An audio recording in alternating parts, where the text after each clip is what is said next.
Pussy Riot artist Maria Masha Aliokina shares her deep commitment to free speech. You were imprisoned for 2 years after your protest at the cathedral in Moscow in 2012. Now your new show, Revolution, revisits that protest. It also mocks Vladimir Putin and it warns about oppression and censorship. Why that location? Why was that particularly important? Patriarch, like the main guy of Russian Orthodox Church. The patriarch? Yes, he used this building for the political issues.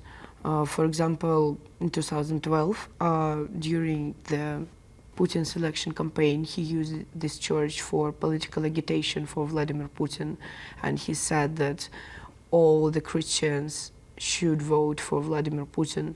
And, well, we were just a small group of girls who were not agree with that and just decide to criticize this using church for the political goals. And also Patriarch, he's a strange guy.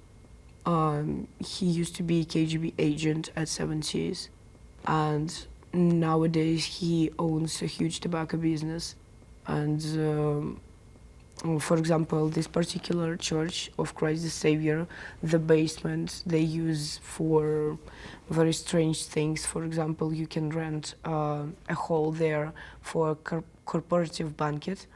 For a corporate banquet? Yes, and invite some singers there.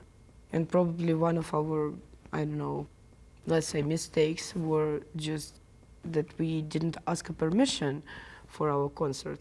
You could have just asked permission for a concert. Yeah, well, they invite a lot of pop singers there, and they are singing for this like oligarchs from Russian Orthodox Church and Russian business and Russian political field, and so on. So it's like pure hypocrisy what they are doing. So that's what you wanted to point out. Yeah, we just like showed that. What is the atmosphere like right now for artists and writers and dissidents in Russia? It's not like a totalitarian system of controlling everything. It's not like that. It's more like criminal mafia state. If they don't like what you're doing, they can put you to jail, they can, I don't know, kill you, they can take all your business, money, everything. But there is no system of their activities. I'm sure you did not intend to be imprisoned for 2 years.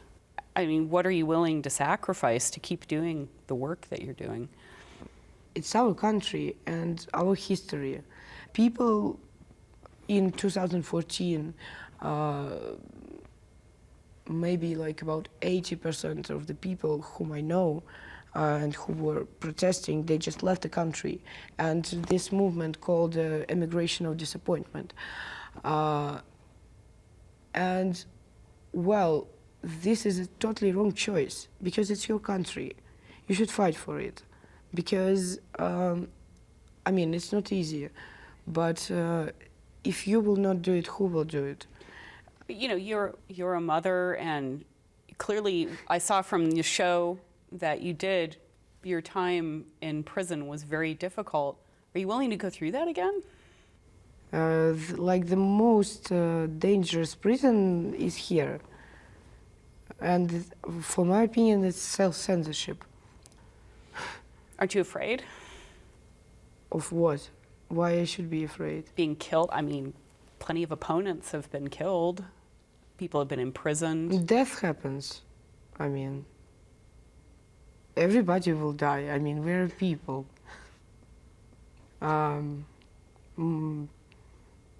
Your body can die, but I think ideas are not, cannot die. I know after you came out of prison, you started other projects focused on media, focused on prisoner rights. Are you continuing those? After we've been released, Crimea annexation happened just after 2 months. And almost all independent media were like crushed, and a lot of journalists were fired because of the political reasons and censorship. And Some of them were our friends, very close friends. And we decided to do independent media focused on covering all the topics about freedom in Russia. It's like political courts, violence inside police stations, violence inside prisons. From the very beginning, it was like, very small kind of field of covering. But after 2 years, I think not only us, but everybody understood that it's one of the main topics in Russia now, unfortunately. And I think these things are very important because we should not be a small circle of people. We should talk with each other. What is Pussy Riot now? Everybody can be Pussy Riot, I don't know. It's since 2012, it's not a group of girls from Moscow. It's all those people who supported us, who made their own videos, their own actions, their own protests. So I meet them around the world. What do you hope you can achieve with the show and with your work? I want an action. An action? Yes, of course. To change something, to overcome things such as nationalism or sexism or racism, we should be together. It's not like some symbol or some messiah will come and will help everybody. It doesn't work like that. Only together we can change everything. That's why we are doing a revolution to show that we are together. Doesn't matter that these borders exist. Borders are not exist. Our goals are more important than any borders, and a community which we have is more important than Putin's government or Trump's government or any government. That's what I believe. I believe in community, and when I've been in prison, when I've been in solitary confinement, I knew that I'm not alone. And that's what actually helped me and pushed me forward to act. Our goal is to see thousands of examples of the revolution.